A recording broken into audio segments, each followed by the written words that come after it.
सीधा आपको ग्वालियर लिए चलते हैं। यहाँ पर मुख्यमंत्री डॉक्टर मोहन यादव जीवाजी विश्वविद्यालय के अटल सभागार में पहुंचे हैं। युवा संवाद कार्यक्रम में शामिल हुए हैं। भूमि पूजन लोकार्पण का ये कार्यक्रम खास है क्योंकि मुख्यमंत्री डॉक्टर मोहन यादव ने बड़ी सौगात दी है। पर आज का दिन एक अलग प्रकार के इतिहास से लिखा जाएगा। यशस्वी महामहिम उपराष्ट्रपति श्रीमान जगदीप धनखड़ जी हमारे बीच पधारे हैं, सपत्नी पधारे हैं। मैं आप दोनों का वंदन करता हूँ, अभिनंदन करता हूँ। एक बार ग्वालियर की इस धरती पर इस विश्वविद्यालय के प्रांगण में हमारे लिए सौभाग्य की बात है। महामहिम राज्यपाल जी मंगूभाई पटेल साहब भी विराजमान है। मैं आपका भी अभिनंदन करता हूँ, स्वागत करता हूँ।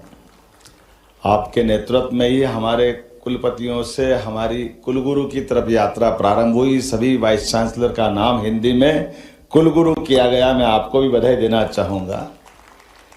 इस अवसर पर भी विस्तार से विषय रखा माननीय मंत्री केंद्रीय संचार श्रीमान ज्योतिरादित्य सिंधिया जी ने। आपका अभिनंदन, आपका स्वागत है।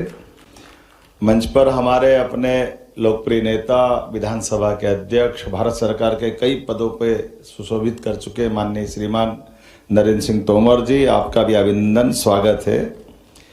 इस अवसर पर मेरे मंत्री माननीय तुलसीराम सिलावट जी, श्रीमान नारायण सिंह कुशवाहा जी, उच्च शिक्षा मंत्री श्रीमान इंदर सिंह परमार जी, माननीय मंत्री राकेश शुक्ला जी, कुलगुरु अविनाश तिवारी जी और इस अवसर पर मौजूद आप सबका स्वागत करता हूँ, अभिनंदन करता हूँ।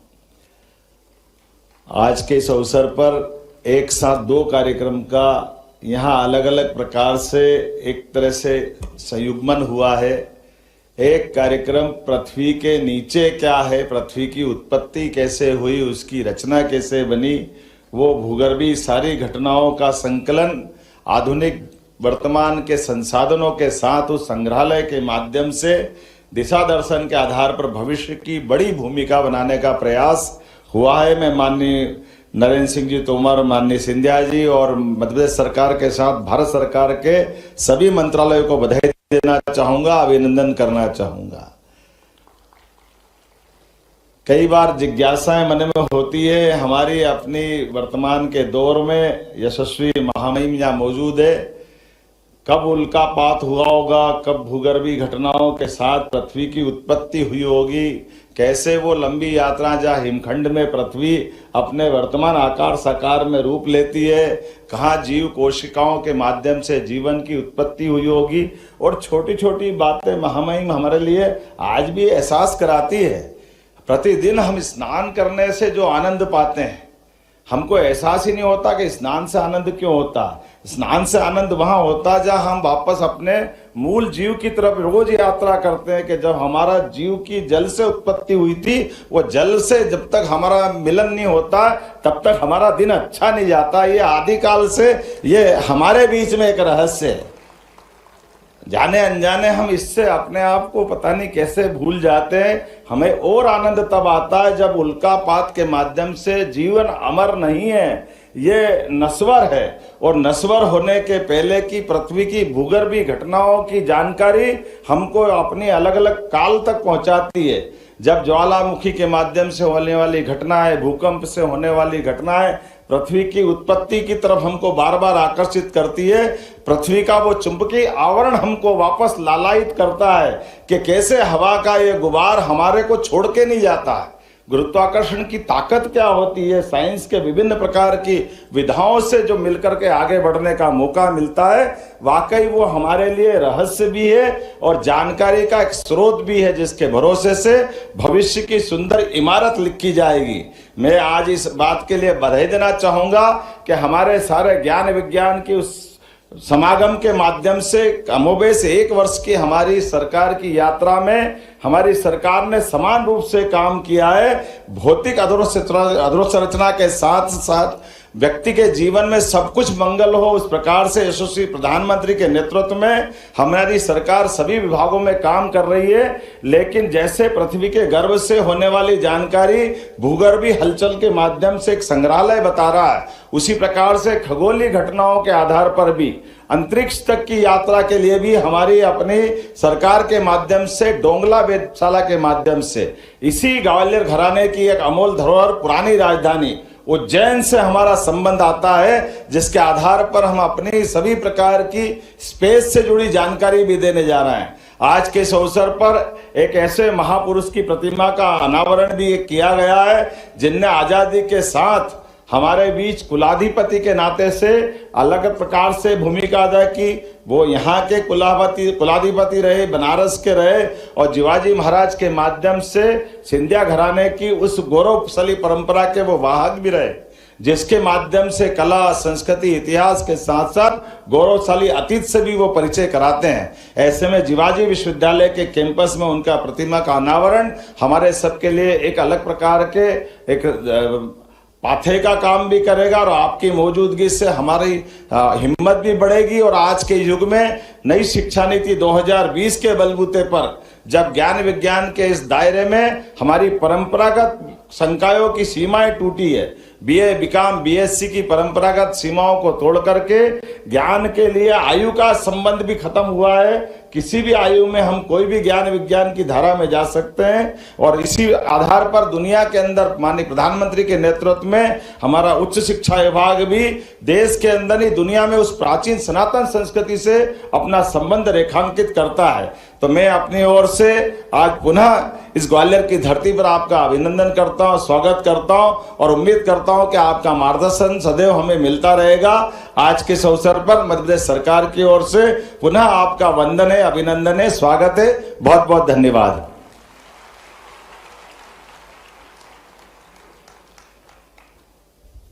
आपके प्रेरक और आशीर्वचनों के लिए बहुत बहुत धन्यवाद माननीय मुख्यमंत्री जी। हम सब जिनकी उपस्थिति से अत्यंत अभिभूत हैं, उत्साहित हैं, मैं ऐसे सुस्पष्ट, सुदृढ़ व्यक्तित्व भारत के माननीय उपराष्ट्रपति जी श्री जगदीप धनखड़ जी से विनम्र अनुरोध करूंगा अपने मार्गदर्शन और उद्बोधन के लिए।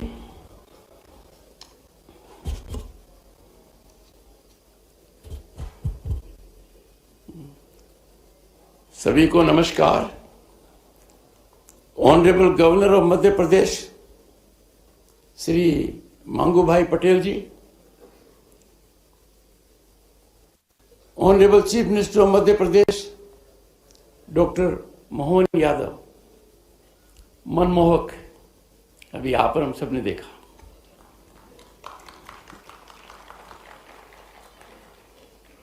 Shri Jyotiraditya Scindia ji, Honorable Minister of Communications and Department of Northeastern Region. For me, this is an occasion of emotion.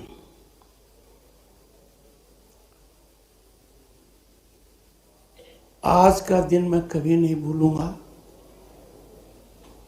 और कभी कल्पना नहीं की थी कि आज ऐसे कार्यक्रम में उपस्थित रहूंगा कि वो मेरे लिए सदा स्मरणीय रहेगा।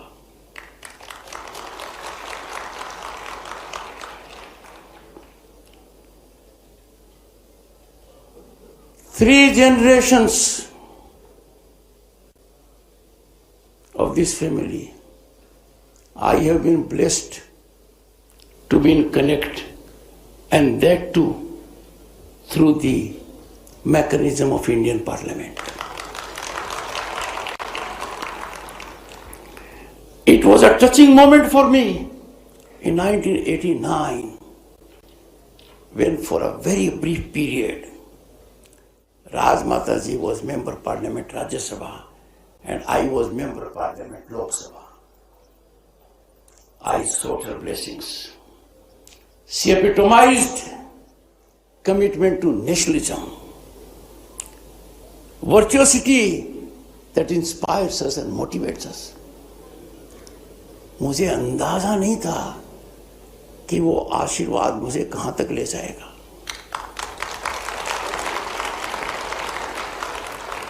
I had the great good fortune to be mentored and handheld by Madhavrao Scindia ji, late Madhavrao Scindia ji.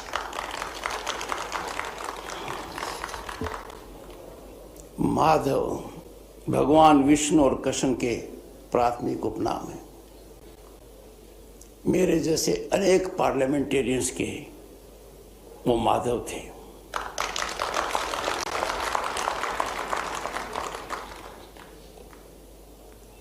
He lived in times where his thought was ahead of times. He believed in transformation. He left deep imprint on the departments which he headed. किसी भी मंत्रालय में गए ऐसी अमिट छाप छोड़ी जो आज तक याद है। रेल मंत्रालय का परिवर्तन आसान नहीं था। माधव ने क्या किया ये आज और हम सबके सामने है।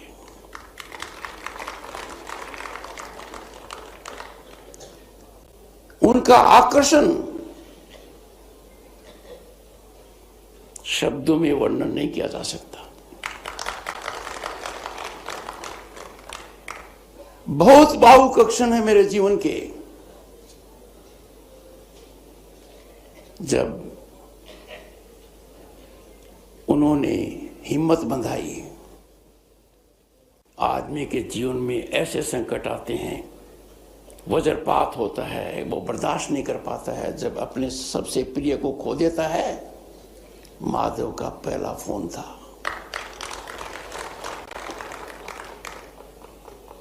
चलाकर जयपुर आए और आज विधि की रचना अजीब होती है। माधव की ज्योति के लोह का गर्माश मैं महसूस कर रहा हूं संसद में, शासन में। Friends, these are divine interventions. इसी पर हमारा विश्वास होता है कि जो 5000 साल की संस्कृति है उसके दर्शन का निचोड़ है, वो समझने में बहुत समय लगेगा, पर दुनिया आज उस संस्कृति का लोहा मान चुकी है। जब मुझे ज्योतिरादित्य सिंधिया जी ने कहा, मैं अपने आप पर विश्वास नहीं कर पाया कि मैं उस महापुरुष की मूर्ति का अनावरण करूंगा जिन्होंने स्वतंत्र भारत में क्या कीर्तिमान स्थापित किया। मध्य भारत के राज प्रमुख बने वो अलग बात है, उन्होंने सरदार पटेल की भावना को देखते हुए, राष्ट्र भावना को देखते हुए, और आज सरदार पटेल जी की जयंती है, उनको नमन करता हूं मैं।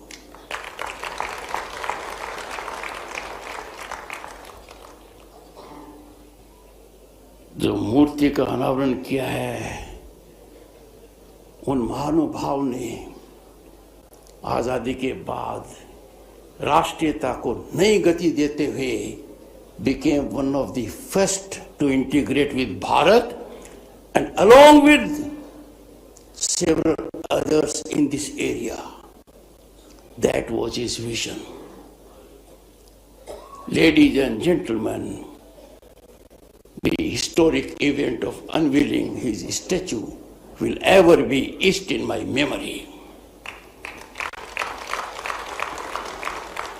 Shri Narendra Singh Tomar ji,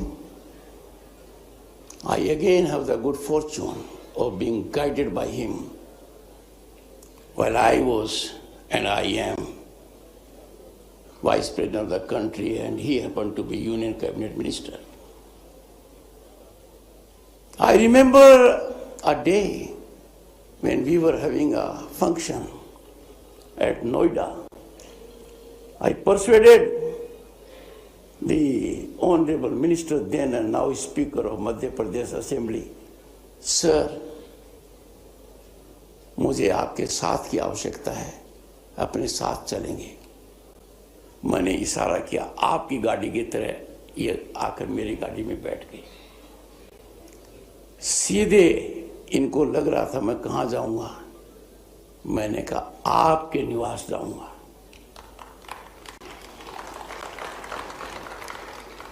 honourable ministers Shri Tulsi Silawat, Shri Narayan Singh, Shri Inder Singh Parmar, Shri Rakesh Shukla, and the Vice Chancellor, Professor Avinash Tiwari. Distinguished guests are my dear friends. By friends, I mean young boys and girls. And those who are on the bank benches, my message to you, you are not backbenchers, you are just on backbenches.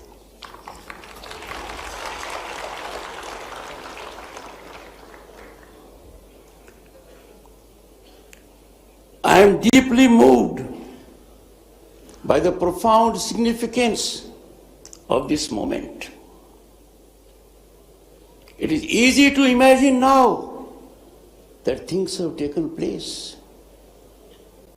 But when you roll back, काल चक्र को घुमाकर पीछे जब जाएंगे तो हमें पता लगेगा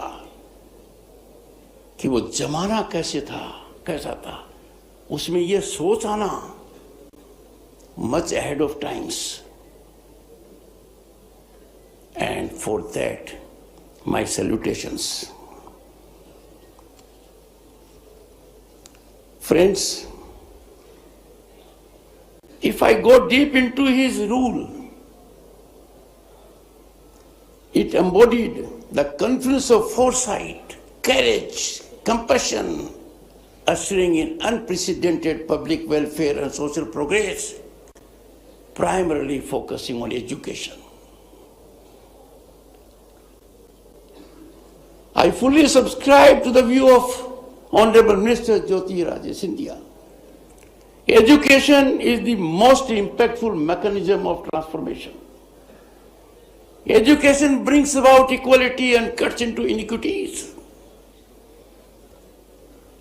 Education alone can be put as fragrance and nectar of democracy.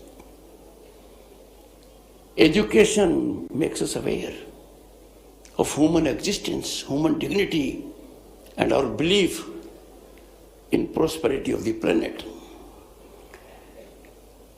And when someone focuses on this, हमारे मन में एक ही विचार आता है, आदर भाव का, सम्मान का।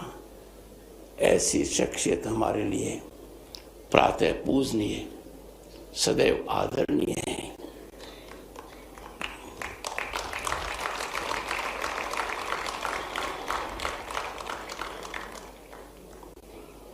Late Maharaja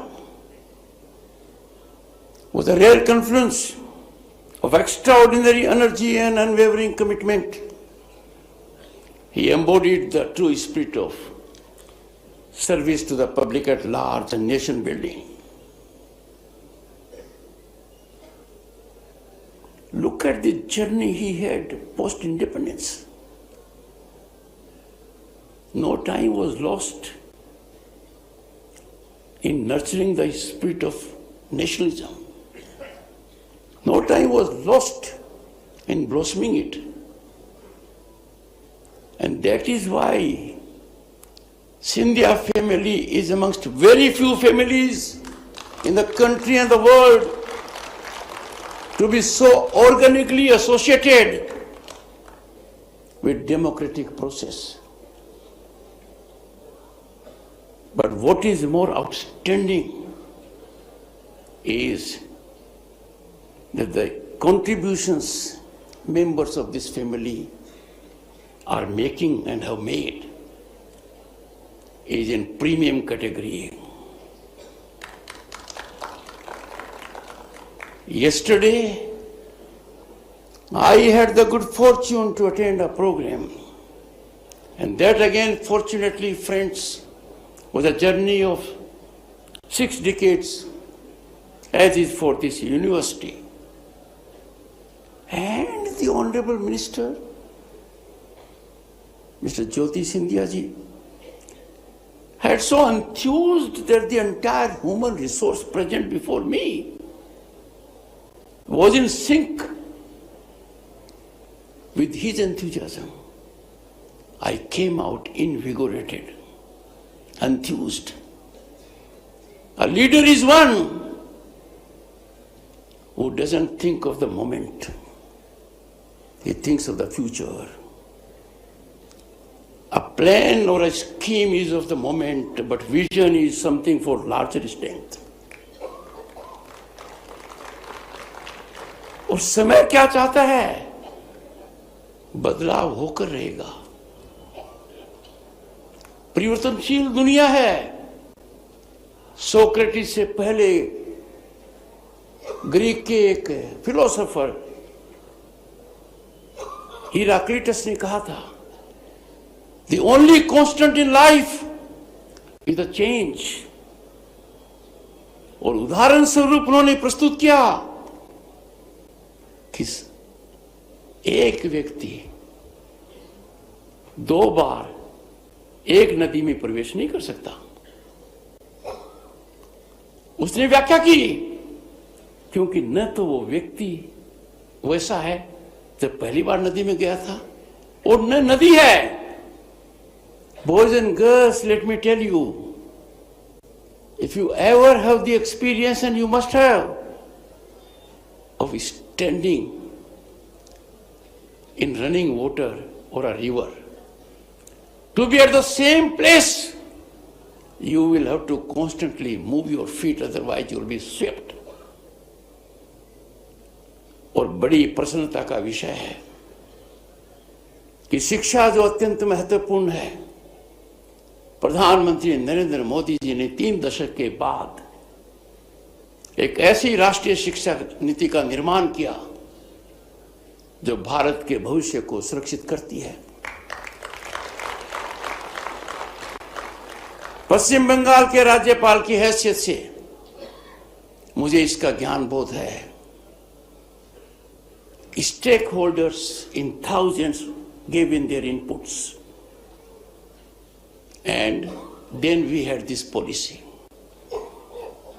इस पॉलिसी पर जिस चीज का ध्यान दिया गया है, मैं मानकर चलता हूं कि ये महाविद्यालय, विश्वविद्यालय will take lead in executing the policy to the last mile. आज के दिन दुनिया बदल चुकी है। एक जमाना था मेरे जैसे लोगों का टेलीफोन के लिए बड़ा प्रयास करते थे, स्टेटस सिंबल था। आज कोई करता है? फिर जमाना आया टेलीफोन बूथ का, कहां गायब हो गई? कभी कल्पना की थी कि इस भारत में हर व्यक्ति के पास स्मार्टफोन होगा? कभी सोचा था कि जब ये टेक्नोलॉजी आई तो हमारे यहां 2 निर्माता थे, आज हमारे निर्माता 100 से ज्यादा हैं और हम निर्यात करते हैं? कभी नहीं सोचा था। Boys and girls, we are living in times of hope and possibility. आज के दिन आप अपनी प्रतिभा चमका सकते हो, क्योंकि ऐसी व्यवस्था का निर्माण हो चुका है where you can fully exploit your potential and realize your dreams and aspirations. और ऐसा क्यों हुआ है? क्योंकि बॉयज एंड गर्ल्स आज के नवयुग को सबसे ज्यादा चिंता रहती है कि मेरी प्रतिभा का आकलन कहीं भ्रष्टाचार तो नहीं लिखा गया, मेरी प्रतिभा का आकलन कहीं सिफारिश से तो नहीं हो रहा है। और यह स्थिति नहीं है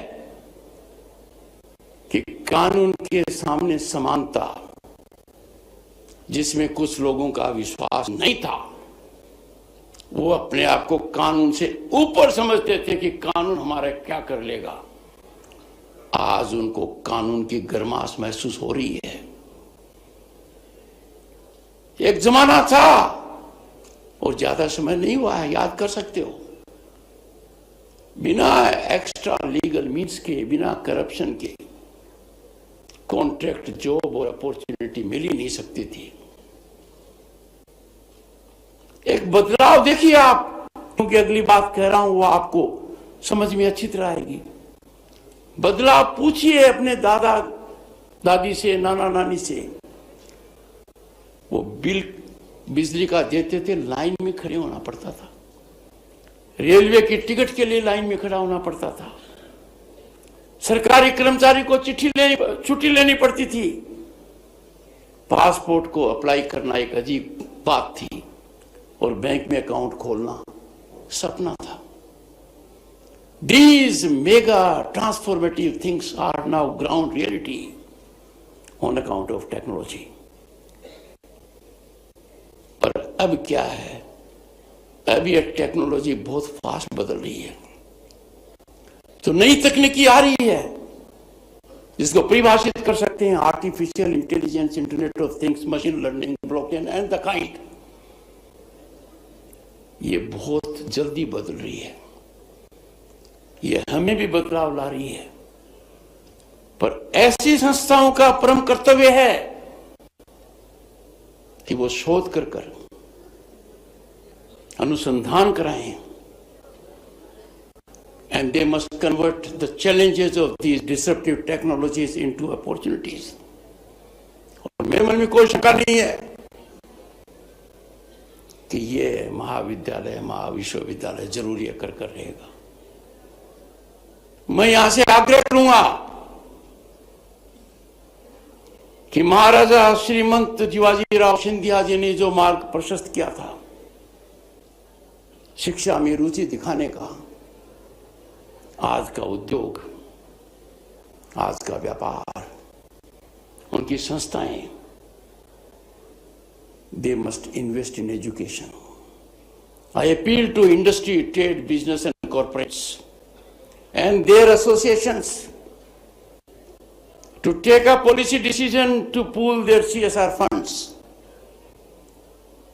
to bring about institutions and nurture them, because investment in education is investment for the present, for the future, and assures our growth to be transformed from incremental to vertical. समय की मांग है हर व्यक्ति को आज के दिन क्वालिटी एजुकेशन मिले, और मैं मानकर चल रहा हूं यह देश में गति से हो रहा है। पर एक चिंता का विषय है, चिंतन के लिए है, मंथन के लिए है। Let us ensure there is no commercialization of education. Education is service. इसको सर्विस की भावना से हमें लेना चाहिए। बॉयज एंड गर्ल्स, अंत में मैं दो बात कहूंगा। एक, there will be an MOU of Indian Council of World Affairs with GRG University. It will fructify after taking time from the Honorable Vice Chancellor. My office will be in touch. Secondly, I invite boys and girls of this university to be my guest at Indian Parliament in Bachej.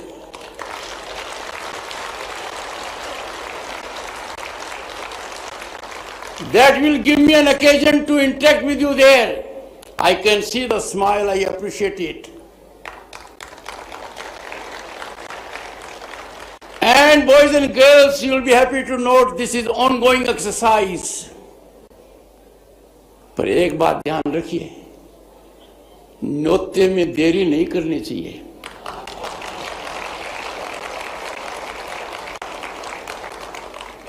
Am I right? Thank you so much.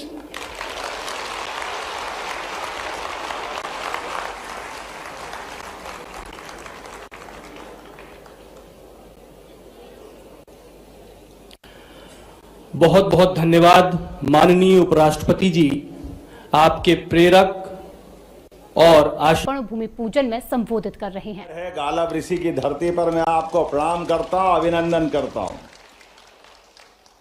हर काल, हर युग, हर समय जिसकी अपनी एक अनूठी पहचान रही है, और यहाँ के सलीके तो ऐसे हैं जिसके बारे में कुछ दुनिया में कोई जाने ना जाने। बड़ी अदब के साथ दोस्ती करो तो जीवन भर के लिए, और ठन गई तो भगवान भी नहीं बचा सकता है। गवलियर की अदा और गवलियर की गजक, और क्या कौन से लड्डू, अटल जी भी क्या जिसकी प्रशंसा करते थे, भागदरा के लड्डू। मैं तो ये समझ नहीं पाए, भागदरा गलत से हो गया होगा। ये भाग्यवान के लड्डू बोलना चाहिए, जिसके भाग्य में उसी को मिलेंगे।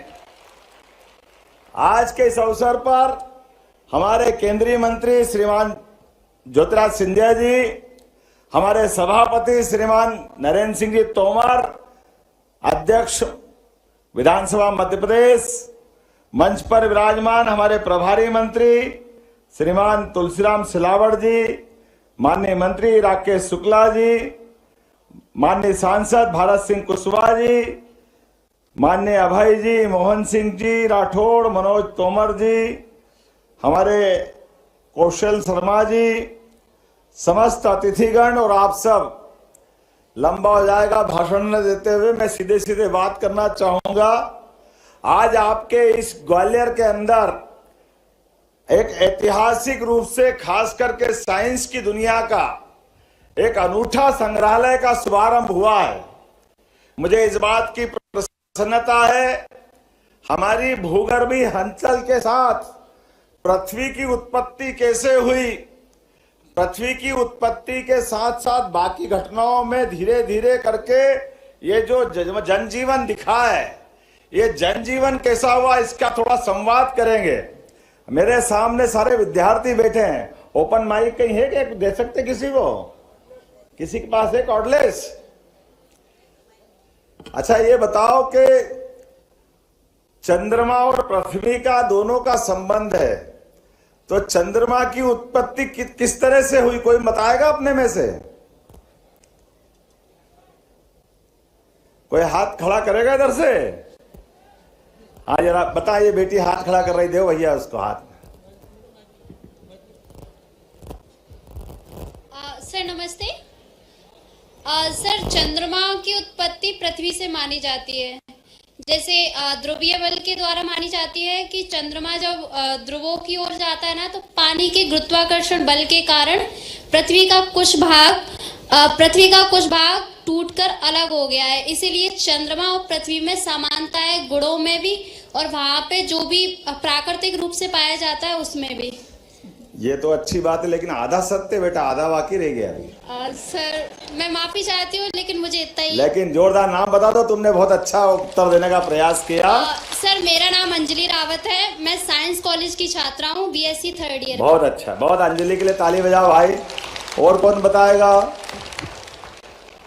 चंद्रमा की उत्पत्ति ज्यादा कठिन हो गया क्या? चलो मैं ही बता देता हूं। जब पृथ्वी हमारी अपनी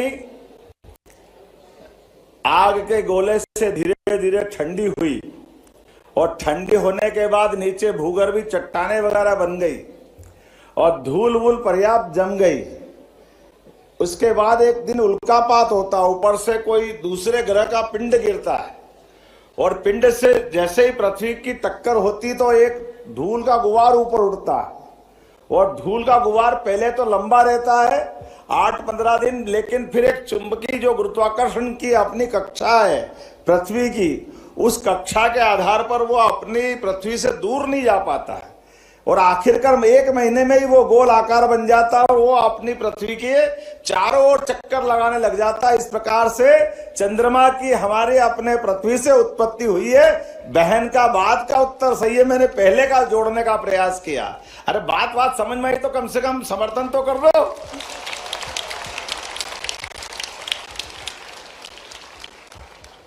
हमारे बीच में परमात्मा की दया से थोड़ा सा एक प्रश्न और पूछता हूं। कोई ने कहा कि मैं ग्रह नक्षत्र पे विश्वास नहीं करता, तो सरल उदाहरण से ग्रहों पे विश्वास, यहां जितने बैठे कोई ऐसा है कि जो ग्रह को नहीं मानता, तो वो कोई हाथ खड़ा करके बताए कि मैं ग्रहों का असर नहीं मानता हूं, ग्रहों की मेरे जीवन में कोई रोल नहीं है। थोड़ा सा कठिन है क्या? उल्टा बोल देता हूं, ग्रहों का अपने जीवन पे क्या असर आता है, ये खगोलीय घटना से जोड़ के नहीं बता रहा हूं, सीधे सीधे हमारे बीच फिजिक्स से जोड़ रहा हूं। अच्छा ये बताओ, हमारी घड़ी काहे से चलती है? काहे से चलती है? कौन कौन कह रहा सेल से? हाथ खड़े करो। मैं कह रहा आप सब फेल। अरे घड़ी का सिद्धांत काहे से चलता है ये बता दो। चलो, हैं? क्या हुआ? अरे सुई से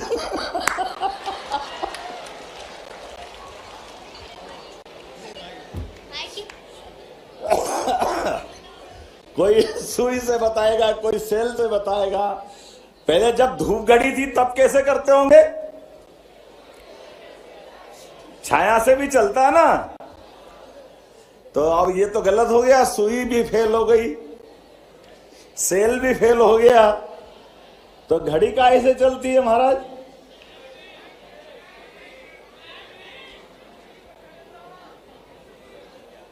ये देखो, ये बात किनारे आई हमारे लिए। एक बात आप ध्यान देना, इस चराचर जगत में, ब्रह्मांड में कोई स्थिर नहीं है। साइंस के विद्यार्थी जानते होंगे, इलेक्ट्रॉन, प्रोटॉन, न्यूट्रॉन जो है जहां से चक्कर लगा रहे हैं, कोई अपनी जगह रुका हुआ नहीं है। ऐसे ही पृथ्वी भी चक्कर लगा रही है। किसके लगा रही है? देखो, आपको मालूम तो था, तो चक्कर लगाने का उसका समय नियत है ना, एक अपने आप में है ना। और पृथ्वी 2 तरह से घूम रही है, एक तो ऐसे घूम रही है और एक अपने अक्ष पे लगातार घूम रही है, जो दिन और रात की स्थिति लाती है। तो सच्चे अर्थों में घड़ी का सिद्धांत हमारा ये 2 ग्रह की परिक्रमा है। तो हमारे में से कोई भी अगर ये कहे कि मैं ग्रह को नहीं मानता, तो घड़ी निकाल के फेंक दे भाई। घड़ी के बिना कोई कैसे कैलकुलेशन कर सकता है? तो मेरी बात समझ में आई है तो कुछ मेरे को लग जाएगा कि हाँ बात समझ में आई है।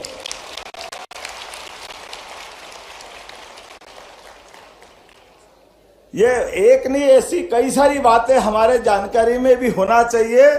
लेकिन आज जब ये हम अपनी रचना देख के आएंगे, क्या बोलते हैं, भूगर्भीय रचनाओं के लिए हमारा इतना सुंदर संग्रहालय बना हुआ है। ये हमारे बीच में साधु संतों को 108 और 1008 की डिग्री मिलती है। कोई बताएगा कि 108 की डिग्री क्यों मिलती है?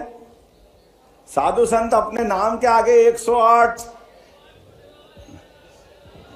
हाथ खड़े करके बता, बैठे बैठे मत बता, पोल खुल जाएगी तुम्हारी।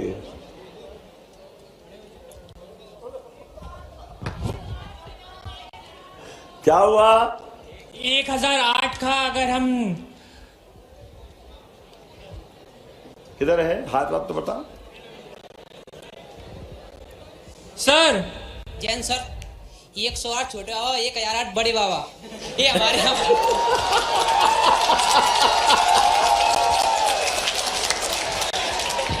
भारत माता की जय। 108 छोटे बाबा, 1008 बड़े बाबा, हो गया कल्याण। इससे बढ़िया कोई जवाब नहीं भाई।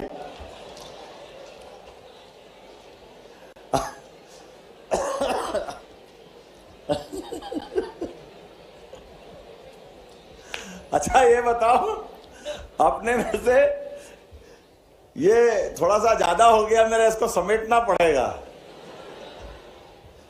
हमारे ग्रह कितने हैं? 9। पहले डिसाइड कर लो कितने। कोई 8 बोल रहा है, कोई 9 बोल रहा है। लेकिन चलो, आप ग्रह तो मालूम है। और राशि कितनी है?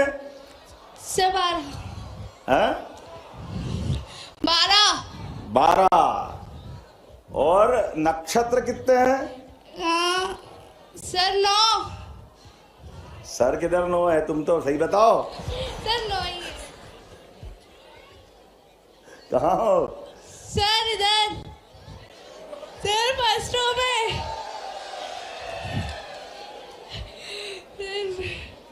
बताएं नक्षत्र कितने हैं? सर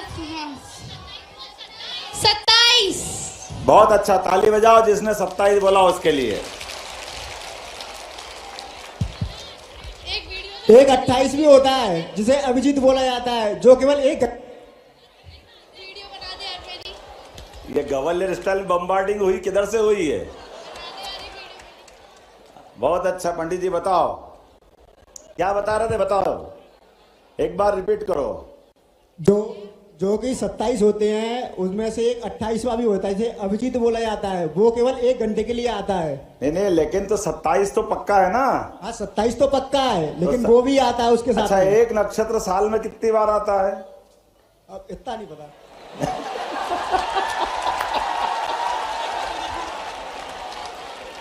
वो तो कोई बात नहीं, चलेगा। आपने आधा बोला, जोरदार ताली बजाओ इनके लिए भी। आपने, पंडित जी ने 27 तो किए, ये तो अच्छा हुआ। बाकी तो 27 भी नहीं बता रहे हैं। एक बार फिर जोरदार ताली बजाओ इनके लिए। अच्छा, ये 27 के बारे में बता देता हूं। एक नक्षत्र साल में 4 बार आता है, तो साल में 4 बार आया तो 4 का गुणा अगर 27 में कर दो, कितना हो गया? 108। हमारी यूजी की पढ़ाई और पीजी की पढ़ाई, आप किसी में भी अपनी यूजी पीजी करो, लेकिन स्नातक और स्नातकोत्तर ही बोला जाता है ना। ऐसे हमारे साधु संत भी साधना जब करते हैं, तो साधना के दरमियान उनने 1 साल का तप किया, अर्थात 1 साल में 4 बार नक्षत्र आएंगे, सभी 27, तो 108। और 1 साल से ज्यादा जो तप किया वो 1008। जोरदार आप ताली बजाकर इनकी बात की पूर्ति कर देते हैं।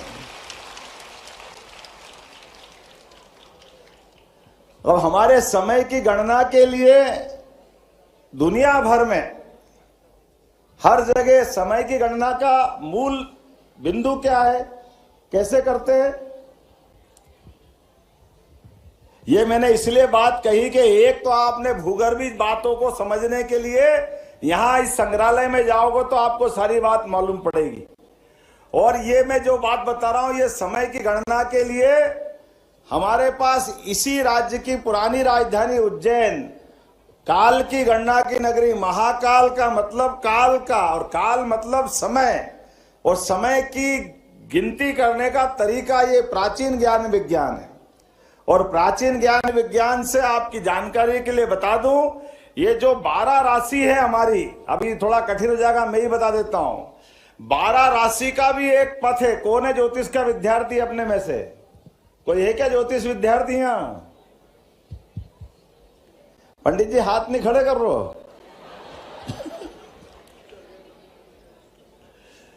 तो ज्योतिष के विद्यार्थी थोड़ा सा उसके नजदीक पहुंचेंगे कि हमारे यहां अपने पृथ्वी ये 360 डिग्री पर पूरा अपना आकार मान लेती है। ऐसे ही है ना 360 डिग्री।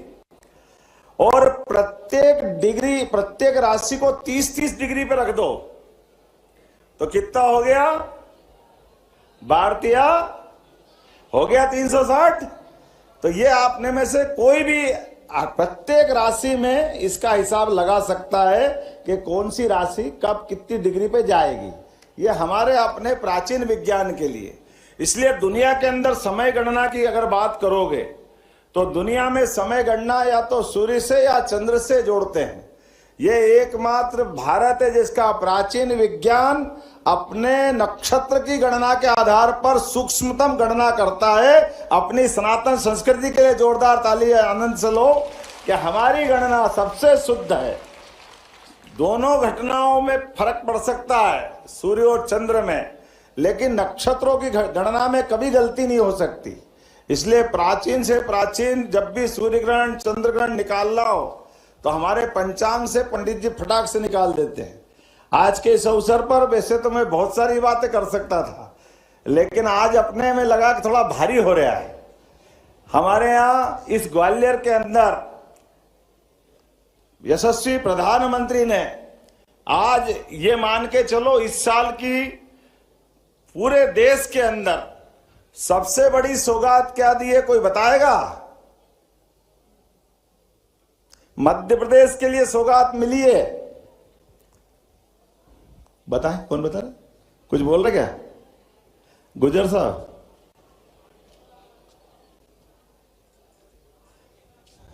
हाँ जरा जोर से बोलो, अच्छे बोलो, बोलना डर के मत बोलो। वो जोरदार ताली बजाने का केन बेतवा लिंक योजना के लिए मंजूरी दी है।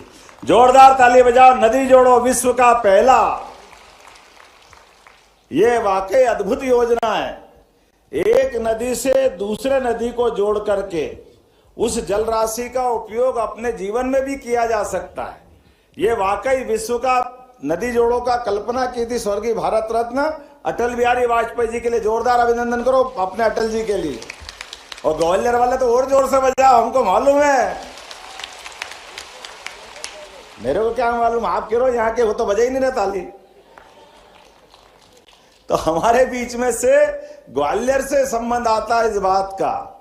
लेकिन ये बात सही है कि नदी जोड़ो अभियान दुनिया के अंदर पहली बार आकार साकार मिलेगा तो हमारी केन बेतवा नदी के माध्यम से मिलेगा। और एक और बड़ी योजना है जिसको बोलते पार्वती काली सिंध चंबल योजना, पीकेसी योजना। ये ग्वालियर संभाग ऐसा संभाग है जिसको दोनों का लाभ मिलेगा। अपने आप के लिए जोरदार अभिनंदन कर लें। मित्रों, मैं ये बात आपके सामने इसलिए कह रहा हूं, आपकी आयु में और मंच पे बैठे हुए और सामने बैठे नीचे वाली लाइन के आयु में अंतर है। हम लोग वो दौर से निकल के चले जाएंगे जिनने ये जल के कष्ट के आधार पर जो अपनी उन्नति हो सकती थी, जहां तक जा सकते थे, वहां जाने में अभी हमारी परिणाम तक आने में काफी कष्ट हुए, लेकिन हम देख नहीं पाए। लेकिन आपकी पीढ़ी एक नया इतिहास लिखेगी जिसके बलबूते पर मध्य प्रदेश दुनिया के सामने आदर्श प्रदेश बनेगा। मुझे इस बात की गारंटी है। ये माननीय प्रधानमंत्री द्वारा दिए जा रहा राशि 1 लाख करोड़। जोरदार अभिनंदन करो अपनी केन बेतवा नदी योजना के लिए। 1 लाख करोड़ के आधार पर केन बेतवा नदी जोड़ो अभियान पूरा होगा। और नदी जोड़ो अभियान के आधार पर हमारे 8.5 लाख बुंदेलखंड के लोग, और बुंदेलखंड से शिवपुरी तक, शिवपुरी एकमात्र जिला ऐसा रहेगा जिनको दोनों नदी जोड़ों का लाभ मिलने वाला है। इस बात का आनंद हमारे सबके बीच में होना चाहिए। पार्वती काली सिंध चंबल योजना का लाभ और केन बेतवा का लाभ, दोनों का लाभ एकमात्र जिला, लेकिन पूरा क्षेत्र ये एकदम से आनंद में आएगा। आज बोलने के लिए तो लंबी सारी बातें थी, लेकिन समय थोड़ा कम पड़ रहा है, मुझे भी जाना है। लेकिन आने वाले समय में हम सब अपने आसपास घटने वाली बड़ी बड़ी जानकारी की, और सामान्य रूप से दुर्भाग्य के साथ कहना पड़ रहा है, हमारे यहाँ लॉर्ड मैकाले की शिक्षा नीति ने हम सबकी शिक्षा व्यवस्था में केवल पाठ्यक्रम में हमारे जो आने वाले क्वेश्चन पढ़ करके जो छोड़ते हैं और अगली परीक्षा की तैयारी करते हैं, इससे हमारा परिपूर्ण मनोविकास नहीं हो पाता है।